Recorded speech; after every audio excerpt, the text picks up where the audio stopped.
সংসার কীভাবে চলবে। তো আমাদের এটা ন্যায্য দাবি। আমরা প্রধানমন্ত্রীর যেহেতু প্রতিবন্ধী সেক্টর নিয়ে অনেক কাজ করছে, তার কাছে আমার বিনীত অনুরোধ থাকবে যে আমাদের এই বিষয়গুলো যেন সে সুনজরে দেখে এবং আমাদের এই দাবিগুলো ন্যায্য দাবি, এই দাবিগুলো যেন অচিরেই পূরণ করে। আজকে আপনাদের স্মারকলিপিতে কী কী দাবি তুলে ধরেছেন? এই স্মারকলিপিতে 15% বাড়ি ভাড়া আছে, 50% আপনার বেতন আছে, তারপরে বিএসএডে উচ্চ ভাতা আছে, তারপরে হচ্ছে আপনার বিএসএডে একদম নামানো হয়েছে, তাদের বেতন কাটা হয়েছে, বিশেষ বাড়ি ভাড়া এটাতে দেওয়া আছে। তারপরে হচ্ছে আমাদের পেনশন পাচ্ছি না, আমাদের বদলি হচ্ছে না, তারপরে আমাদের যে শিক্ষকদের প্রতিটা মানে আমরা মোট কথা এমপিওভুক্ত যে স্কুলগুলো আছে যে সুবিধাগুলো পায়, আমরা সেই সুবিধাগুলো থেকে বঞ্চিত।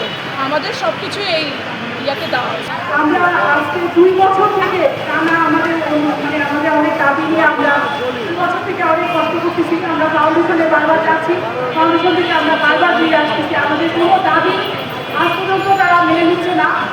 এর মধ্যে সকল স্কুল যদি এই দাবিগুলো এই সুবিধাগুলো পায় তাহলে আমরা কেন পাবো না? কারণ আমরা এই স্পেশাল বাচ্চাদের নিয়ে অনেক কষ্ট করি, এই বাচ্চাদের নিয়ে কাজ করা অনেক কষ্টের।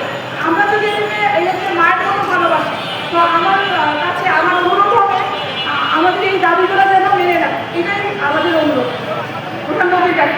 2019-এ নীতিমালা আছে কিন্তু আমাদের বাস্তবায়ন হচ্ছে না।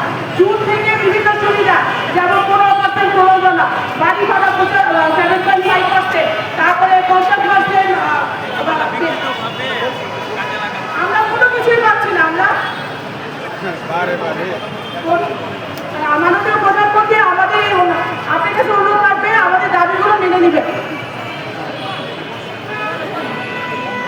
অনেক ধন্যবাদ। আব্দুল্লাহ আসছে, আব্দুল্লাহ আমাদের শিক্ষকদের পক্ষে কিছু